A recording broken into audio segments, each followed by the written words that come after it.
Thermodynamics. Thermodynamics में बहुत सारे डेफिनेशन है। System, surrounding, type of system, intensive property, extensive property, state function, path function, तो ये सारे डेफिनेशंस कवर करने हैं। उसके बाद में डेफिनेशंस के बाद जो एक सबसे इम्पॉर्टेंट जो आपको 3 मार्क के लिए एक्सप्रेशन मिलेगा, तो W max -2.303 of process, adiabatic, isothermal, isochoric, isobaric. Adiabatic ये रिलेशन है जहाँ पर delta U is equal to Q plus W. Adiabatic में here your Q will be 0, तो ये वैल्यू यहाँ 0 सब्स्टिट्यूट करोगे। आइसोथर्मल में योर इंटरनल एनर्जी और टेम्परेचर विल बी 0, तो यहाँ इंटरनल एनर्जी 0। आइसोकोरिक के लिए वॉल्यूम कांस्टेंट, और यहाँ पर प्रेशर कांस्टेंट, बट प्रेशर कभी भी कांस्टेंट नहीं होता है, तो आपको जो यहाँ रिलेशन मिलेगा तो that will be delta U plus Q P minus P external delta we. जब आप सब्स्टिट्यूट करोगे डब्ल्यू को तो आपको ये यहाँ पर मिलेगा। ठीक है, तो इस चीज़ के लिए तो क्या हो जाएगा, ये Q P is equal to delta U plus P external delta we.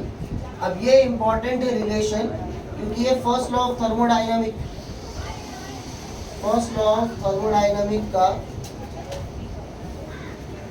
जो एक फंडामेंटल प्रॉपर्टी एंथैल्पी है, तो एंथैल्पी के लिए रिलेशन हमने पढ़ा है H is equal to U plus P V, जहाँ हमें क्या मिलता है, delta H is equal to delta U plus P delta V. तो ये delta U plus P delta V और ये delta U plus P delta V, ये क्या प्रूव करता है कि ये दोनों रिलेशन, यानी enthalpy is equal to heat at constant pressure. मतलब आपको अगर इसने बोला कि आप आइसो बारिक प्रोसेस के साथ में एंथैल्पी का रिलेशन शो करो, तो आप ये रिलेशन शो करोगे delta H is equal to Q P. तो आप पहले आइसोबारिक प्रोसेस बताओगे, एंथैल्पी बताओगे, उसके बाद में फ्रॉम 1 and 2 आदि से रिलेशन को इक्वल प्रूव करेंगे। ये types of process W max. उसके बाद में जो क्वेश्चन है एंट्रोपी, तो एंट्रोपी के लिए delta S is equal to Q reversible upon temperature. इसका रिलेशन, तो एंट्रोपी विच गिव्स एनर्जी, या क्वेश्चन कैसा होगा, गिव्स एनर्जी रिलेशन विथ स्पॉन्टेनिटी। तो स्पॉन्टेनिटी ही एंट्रोपी है, तो जितना ज़्यादा स्पॉन्टेनियस उतना ज़्यादा उसकी एंट्रोपी, थर्मोडायनामिक। फिर इसमें ये एक टॉपिक विच इज हेस लॉ, तो हेस लॉ करना है। एंथैल्पी के ऊपर बहुत सारे डेफिनेशन एंथैल्पी के ऊपर, तो enthalpy of atomisation, ionisation, combustion, तो ये जो भी टाइप है, enthalpy of sublimation, enthalpy of solution, तो जो भी ये डेफिनेशंस है, तो ये एंथैल्पी का डेफिनेशन वो एक जैसा ही चाहता है, the enthalpy change that accompanies with change in 1 mole of. अब वो 1 मोल ऑफ सब्सटेंस को अगर आयनाइजेशन है तो it will be by loss of electron at constant temperature and pressure. तो ये एक जैसा डेफिनेशन जाता है। इसके ऊपर जो न्यूमेरिकल होगा, तो एंथैल्पी के ऊपर एक न्यूमेरिकल मोस्टली जो कंबशन के लिए, और उसके लिए आप एंथैल्पी सॉल्यूशन के लिए निकालोगे, तो that is enthalpy of summation of product minus enthalpy summation of reactant. तो ये न्यूमेरिकल जो एंथैल्पी ऑफ कंबशन के ऊपर, फॉर्मेशन के ऊपर होगा, तो ये एक टाइप ऑफ न्यूमेरिकल भी प्रैक्टिस किए। तो थर्मोडायनामिक में डब्ल्यू मैक्स के ऊपर न्यूमेरिकल। अब यहाँ पर एक क्वेश्चन में ये ट्विस्ट हो सकता है कि जो V2 by V1 है वहाँ पर P1 by P2 का रिलेशन। तो क्वेश्चन में आपको वॉल्यूम दिया है तो V2 by V1 वाला फॉर्मूला यूज़ करोगे, और प्रेशर दिया है तो P1 by P2 वाला formula. W max minus 2.303 nRT down to the base 10 V2 by V1 और P1 by P1। ये हो गया तुम्हारा थर्मोडायनामिक। थर्मोडायनामिक के बाद में हम आएंगे इलेक्ट्रोकेमिस्ट्री में। थर्मोडायनामिक के बाद में इलेक्ट्रोकेमिस्ट्री। अब इलेक्ट्रोकेमिस्ट्री अगर जो भी डिफ़िकल्टीज लग रही है तो डिफ़िकल्टीज में खाली इतना ही टॉपिक जो है वो अगर कर लो तो थोड़ा ठीक हो सकता है प्रिपरेशन। तो बहुत लोग का जो ऐसे है कि इलेक्ट्रोकेमिस्ट्री डिफ़िकल्ट है, तो इतना मोलार कंडक्टिविटी, उसके डेफिनेशन, कोलरॉसस लॉ का स्टेटमेंट, उसमें सॉल्ट ब्रिज का topic, dry cell, fuel cell,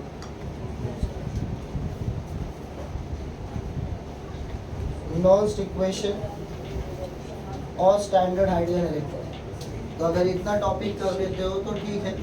बाकी स्टैंडर्ड सेल पोटेंशियल वगैरह निकालना कंफर्टेबल है तो एनोड कैथोड प्लस करके निकाल सकते हो। स्टैंडर्ड सेल पोटेंशियल ये पर इजी न्यूमेरिकल्स है, अगर वो देखें तो इजीली हो सकता है। तो न्यूमेरिकल्स आपकी मर्जी है। बाकी इलेक्ट्रोकेमिस्ट्री के लिए salt bridge, dry cell, fuel cell, Nernst equation topics और भी इम्पॉर्टेंट है। मोल्टेन NaCl है, एक्वस NaCl है, आपको लेड एक्यूमुलेटर है, तो ये इम्पॉर्टेंट टॉपिक्स है। नॉन्स्ट इक्वेशन का रिलेशन गिव्स एनर्जी के साथ में। लेकिन क्विट करने का जिसका प्लान है कि डिफ़िकल्ट लग रहा है तो बेटर है कि आप एटलीस्ट इतना करके जा सकते हैं। इलेक्ट्रोकेमिस्ट्री के बाद में जो नेक्स्ट चैप्टर है वो एलिमेंट्स,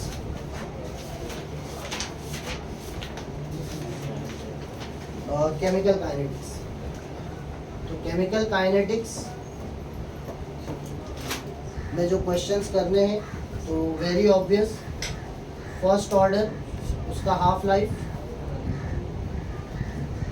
ज़ीरो ऑर्डर उसका half life, pseudo first order, pseudo first order. दो एग्जाम्पल दिए हैं बुक में, CH3COOH plus CH3OH which forms CH3COO CH3 plus H2O, एक एग्जाम्पल। दूसरा C12H22O11 plus water, CH3COO CH3 plus water which gives CH3COOH plus CH3OH plus water C6H12O6 plus C6H12O6। तो ये दोनों ही example pseudo first order के लिए। तो pseudo first order में कोई भी एक एग्जाम्पल दोनों में से या इन्हीं दोनों में से होगा। तो ये दोनों एग्जाम्पल शार्पली याद रखना। तो वाटर कांस्टेंट हो जाएगा। तो यहाँ पर हम देखें तो दो रिएक्टेंट है तो इसके हिसाब से ऑर्डर ऑफ रिएक्शन सेकंड होना चाहिए, लेकिन जो रेट है वो हमारा सिर्फ एक ही रिएक्टेंट पर डिपेंड करता है वाटर कांस्टेंट होने की वजह से, इसलिए इसको हम लोग सूडो फर्स्ट ऑर्डर बोलते हैं। So the order of reaction should be second but it is found to be as first, hence we call it as pseudo first order और फॉल्स फर्स्ट ऑर्डर रिएक्शन। ठीक है, ये chemical kinetics का important part जो 3 mark का question है। First order half life, zero order half life, pseudo first order. उसके बाद में यहाँ पर एक चीज़ जो मिस कर सकते हो वो ऑर्डर मॉलिक्यूलरिटी का डिस्टिंग्विश, ऑर्डर मॉलिक्यूलरिटी का डिस्टिंग्विश। उसके बाद में इसके ऊपर एक न्यूमेरिकल होता है। अब इस न्यूमेरिकल में कैसे है क्वेश्चन, इस रिएक्शन को अगर हम ऐसे लिखें कि एक एग्जाम्पल जो दिया हुआ है NO2Cl plus Cl give NO2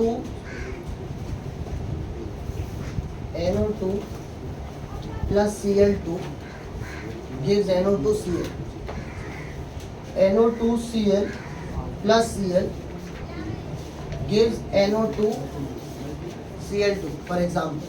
अब यहाँ पर ये जो NO2Cl आप यहाँ देख रहे हो ये आपको दोनों में दिखाई दे रहा है, यानी यहाँ से प्रोडक्ट में और यहाँ से रिएक्टेंट में। इसे बोलते हैं रिएक्शन इंटरमीडिएट।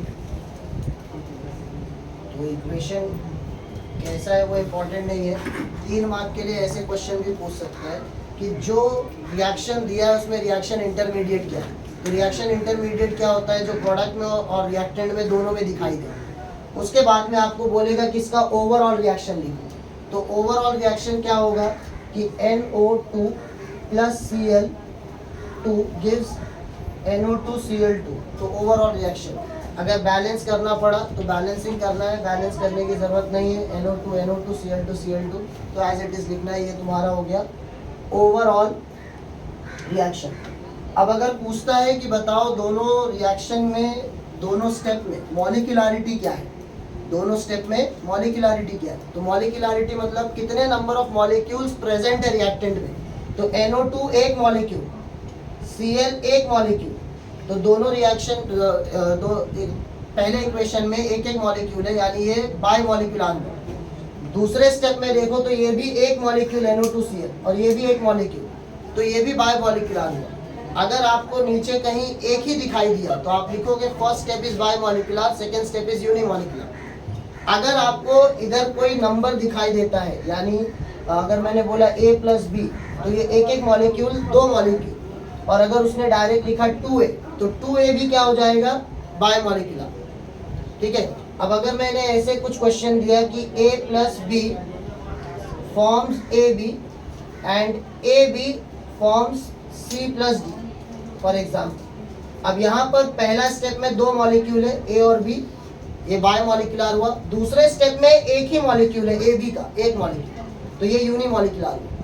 तो ये मॉलिक्यूलरिटी अगर पूछा तो बताने के लिए फर्स्ट स्टेप में, सेकंड स्टेप में मॉलिक्यूलरिटी कितना है।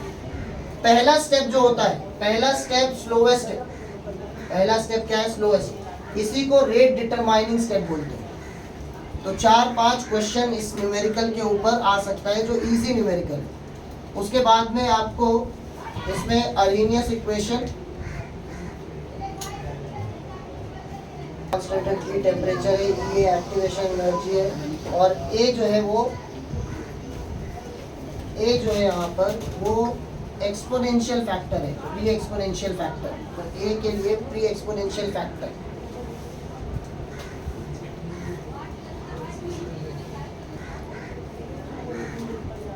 ठीक है, k is equal to a e raise to minus a by R T, Arrhenius equation.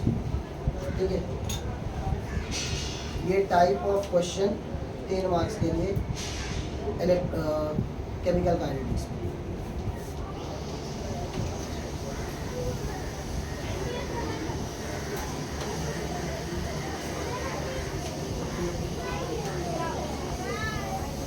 Elements of group 16, 17, 18 questions, anomalous behaviour of oxygen and chlorine.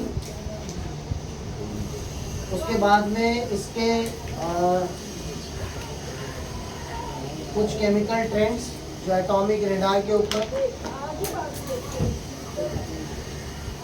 ये डी ब्लॉक एलिमेंट है तो इनकी properties, sorry atomic radii, और group 16, 17, 18 में इनके structure जो oxo acids of sulphur के type है।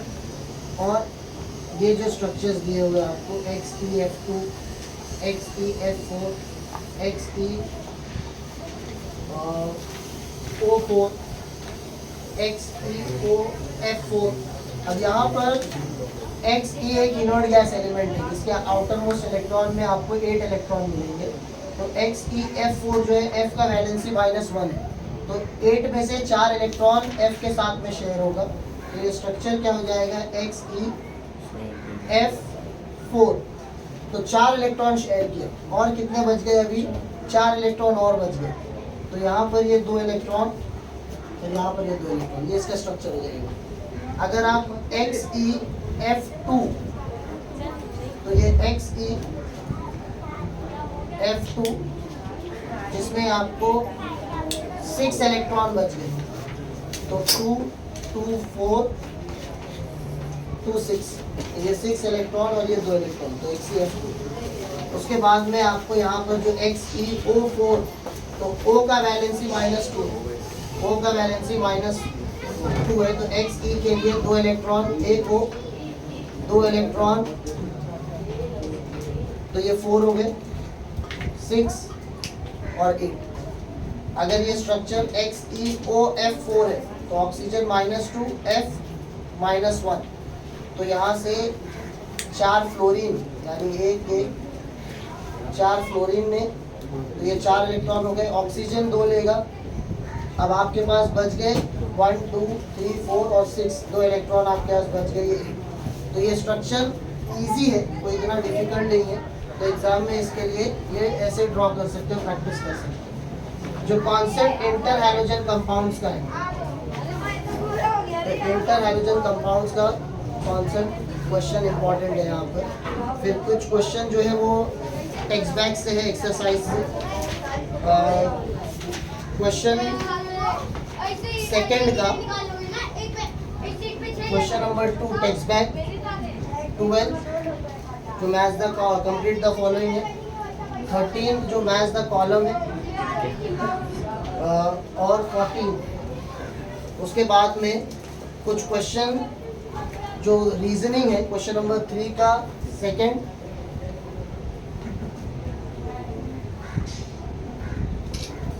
8 10 11 12 17 और 20। क्वेश्चन नंबर 4 से 4। तो ये जो क्वेश्चंस है कुछ जो थ्योरी बेस्ड है, तो ये क्वेश्चंस थ्योरी बेस्ड जो है ये यहाँ से कंप्लीट करोगे। Group 16 17 18।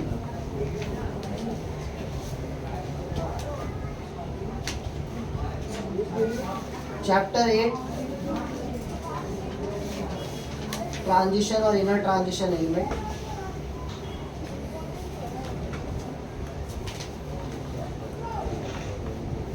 Transition inner transition elements.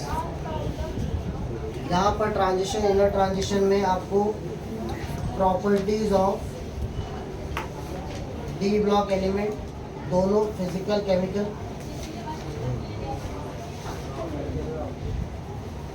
Physical chemical properties, उसके बाद में लैंथेनॉइड कॉन्ट्रैक्शन, इसका colour, magnetic properties, colour magnetic properties, तो ये कॉन्सेप्ट यहाँ पर इसे पढ़ना है। उसके बाद में जो हम मैग्नेटिक मोमेंट कैलकुलेट करते हैं, मैग्नेटिक मोमेंट कैलकुलेट करने के लिए ये न्यूमेरिकल हो सकता है, तो which is mu is equal to √n plus 2, where n is number of unpaired electrons, where n is number of unpaired electrons। तो अगर कोई भी एक एटम दिया, उसका एटॉमिक नंबर पता है, तो उसका इलेक्ट्रॉनिक कॉन्फ़िगरेशन के हिसाब से you will get to know the number of unpaired electron. उस नंबर ऑफ अनपेयर्ड इलेक्ट्रॉन को n की जगह सब्स्टिट्यूट करोगे, सॉल्व करोगे, जो आंसर आएगा वो आपका 4 मैग्नेटॉन है। ठीक है, ये एक न्यूमेरिकल जो मैग्नेटिक मोमेंट के ऊपर, ठीक है। उसके बाद में इसके कुछ टेक्स्ट बैक क्वेश्चन है, कुछ इंटेक्स भी है, तो वो इंटेक्स के लिए पेज नंबर बता के आपको जो भी उसके लेबलिंग है, मार्किंग है, वो कर लेना। तो यहाँ पर क्वेश्चन नंबर सेकंड में सेकंड, थर्ड, 7, क्वेश्चन नंबर 3 में फर्स्ट और 11, इसका एक एनॉमलस बिहेवियर जो इलेक्ट्रॉनिक कॉन्फ़िगरेशन कॉपर और क्रोमियम का है, तो एक वो क्वेश्चन है। उसके बाद में पेज नंबर 190 पर ट्रांस यूरेनियम का डेफिनेशन, पेज नंबर 188 सिमिलैरिटी और differences lanthanoid actinoid, page number 182 lanthanoid contraction. Lanthanoid contraction 2 mark के लिए क्वेश्चन होगा, जिसका मतलब है कि as we go from La to Lu, तो ये क्या हो रहा है, La to Lu में जाने में एटॉमिक रेडियस डिक्रीज होता है। एटॉमिक रेडियस डिक्रीज होने की वजह से लैंथेनॉइड का साइज कम होता है, इसे लैंथेनॉइड कॉन्ट्रैक्शन बोलते हैं। लेकिन इतने पे 2 मार्क्स नहीं मिलेगा, तो क्या बताना है, increase in atomic number or number of electrons, increase in effective nuclear charge. Effective nuclear charge का इंक्रीज होना, शील्डिंग इफेक्ट का डिक्रीज होना, वही क्या कर रहा है, आउटर मोस्ट ऑर्बिट को अपनी तरफ पुल कर रहा है, जिसके वजह से रेडियस डिक्रीज होता है। तो एटलीस्ट ये टर्म्स मेंशन करने पड़ेंगे और ये 2 पॉइंट लिखना पड़ेगा कि एटॉमिक रेडियस के डिक्रीज होने का रीजन क्या है। तो उसके बाद उसका डिक्रीज होना और लैंथेनॉइड का कॉन्ट्रैक्शन हो रहा या एक्टिनॉइड का कॉन्ट्रैक्शन हो रहा। पेज नंबर 181 पर जो टाइप्स ऑफ आयरन है, कास्ट, ग्राउट और स्टील, उसका सेकंड पॉइंट कि वो कितना कार्बन कंटेन करता है। उसके बाद में इस ब्लास्ट फर्नेस में जो आयरन का सेपरेशन है, रिफाइनिंग है, उसमें स्लैग क्या है, फ्लक्स क्या है, गैंग क्या है, तो वो सब डेफिनेशन के साथ में। पेज नंबर 176 पे फिजिकल प्रॉपर्टीज़ है, डी ब्लॉक का केमिकल प्रॉपर्टीज़ है।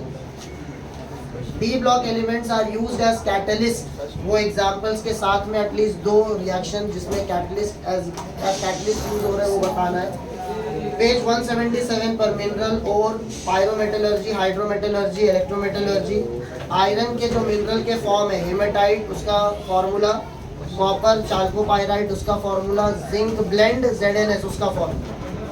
Page number 175 use of alloy में ब्रॉन्ज कौन से एलॉय से कौन से मेटल का एलॉय है, copper plus tin, cupronickel is copper plus nickel, nichrome is nickel plus chromium. Page 174 example दिया हुआ है used as catalyst. Page 173 coloured properties है, 4 पॉइंट दिए हुए कलर्ड प्रॉपर्टीज से रिलेटेड, ठीक है। तो ये पेज 169 एटॉमिक रेडाई, तो ये आपका ट्रांजिशन, इनर ट्रांजिशन एलिमेंट्स। तो ये सारे चैप्टर्स जो फर्स्ट सेक्शन है आपका यहाँ, उसके बाद में कोऑर्डिनेशन कंपाउंड करते हैं और फिर लास्ट टॉपिक जो है ऑर्गेनिक का, तो ऑर्गेनिक के लिए नेक्स्ट वीडियो बनाते हैं। पहले ये सारे चैप्टर्स जो इसमें खत्म करते हैं। तो नेक्स्ट चैप्टर है कोऑर्डिनेशन कंपाउंड। कोऑर्डिनेशन कंपाउंड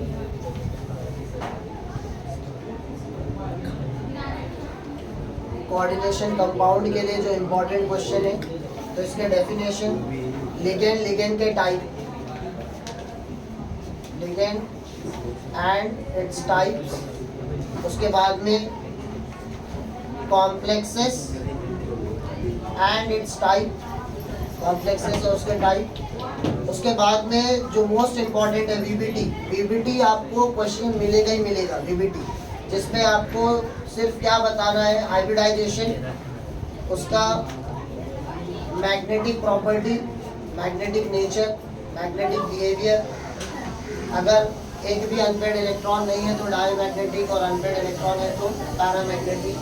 उसके बाद में उसकी ज्योमेट्री बताना, ऑक्टाहेड्रल है या टेट्राहेड्रल है या स्क्वायर प्लेनार है। तो हाइब्रिडाइजेशन के ऊपर अगर कोऑर्डिनेशन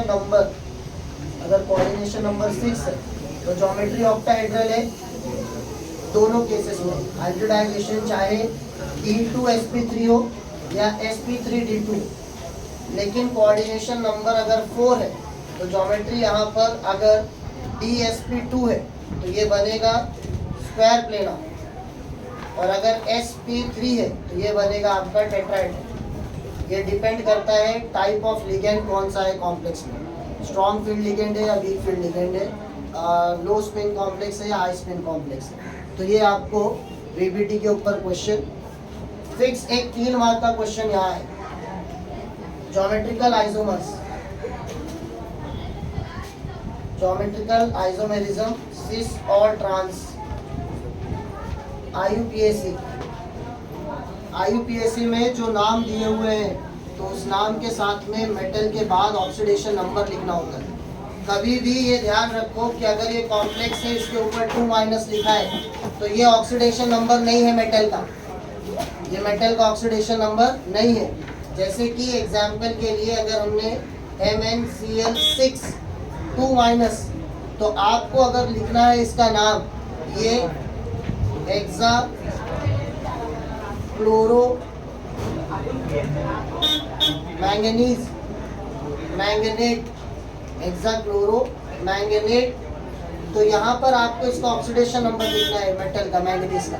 अब ये कैसे आएगा, तो आपको कैलकुलेट करना है। तो for example you assume Mn as x, chlorine is -1। Solve करोगे x plus -1 into 6 is equal to -2। तो x minus 6 equal -2, x is equal to -2 plus 6, x is equal to plus, ये आपका ऑक्सीडेशन नंबर है, यानी यहाँ पर oxidation number 4 आएगा। ध्यान रखो एकदम कि ये जो नंबर दिया है ये कॉम्प्लेक्स का ऑक्सीडेशन नंबर है। आप जब IUPAC लिख रहे हो, नाम लिख रहे हो, तो आपको मेटल का ऑक्सीडेशन नंबर लिखना है। तो मेटल का ऑक्सीडेशन नंबर लिखने के लिए IUPAC लिखते वक्त गलती मत करना, ठीक है। जब ज्योमेट्री बनाओगे तो अगर आपने हाइब्रिडाइजेशन, मैग्नेटिक बिहेवियर सब बताया और ज्योमेट्री बता रहे हो, तो ज्योमेट्री में ध्यान देना कि अगर आपको ऐसे कुछ क्वेश्चन है CONH3 6 3 प्लस, अब आप इसका ज्योमेट्री बनाते हो CONH3, ध्यान दो CONH3, इस ज्योमेट्री को जैसे इस कॉम्प्लेक्स को लिखा गया है तो 3 प्लस ऊपर, तो ये ब्रैकेट के बाहर आना चाहिए, ये ब्रैकेट के ऊपर आना चाहिए। यानी ये नाम अगर लिखा है, इसका ज्योमेट्री आपने बनाया, तो इसके ऊपर जो ऑक्सीडेशन स्टेट है उसका 3 प्लस वो लिखना है, ठीक है। तो सिस क्या है, एडजेसेंट, और ट्रांस क्या है, अपोजिट, ठीक है। तो VBT ज्योमेट्रिकल आइसोमेरिज्म, और उसके जो क्वेश्चन होंगे, तो VBT में आपको हाइब्रिडाइजेशन स्टेट निकालना, तो वो क्या है, आप हाइब्रिडाइजेशन, आप एटॉमिक नंबर, उससे उसका ऑक्सीडेशन नंबर, उसके बाद में उसका एक्साइटेशन होना है या नहीं होना है, यानी वो लिगेंड पर डिपेंड करता है कि वो प्रायर पेयरिंग होगा या पेयरिंग नहीं होने वाला है, तो उसके बेसिस पे आपको हाइब्रिडाइजेशन पता चलेगी। उसमें जो एक्सेप्शन बेस्ड क्वेश्चंस है, तो वो एक्सेप्शन आप वहाँ से कुछ क्वेश्चंस प्रैक्टिस करके कर सकते हैं, ठीक है। तो VBT का ये कॉन्सेप्ट जो हमने पहले प्रैक्टिस किया, ठीक है। तो ये फिक्स क्वेश्चन है VBT का, ज्योमेट्रिकल आइसोमर्स, स्ट्रक्चर भूलना नहीं। Coordination number 6 octahedral, coordination number 4 tetrahedral या स्क्वायर प्लेनार, डिपेंड करता है टाइप ऑफ हाइब्रिडाइजेशन क्या मिले। पहले अगर पेयरिंग हो रही है तो DsP2, पेयरिंग नहीं हो रही है तो sp3, ठीक है। तो ये कोऑर्डिनेशन नंबर, तो ये जो चैप्टर्स है, पहला section, apart from organic, to study this much. Apart from this जो ऑर्गेनिक का है, तो वो नेक्स्ट वीडियो में हम लोग ऑर्गेनिक का करते हैं। जो एरर्स अगर है बीच में, तो एरर्स को माइंड मत करो, उसमें जो भी आपको क्वेश्चंस है उस चीज़ को आप देखो कि जो सॉल्व करना है वो क्वेश्चंस तुम्हारे प्रिपरेशन के लिए हेल्पफुल हो सकता है एग्ज़ाम के लिए। तो वो क्वेश्चन और वो इंटेंशन हेल्प करने की, उसके हिसाब से प्रिपरेशन करो खुद के, ठीक है। तो नेक्स्ट ऑर्गेनिक के लिए जो वीडियो होगा उसमें ऑर्गेनिक के चैप्टर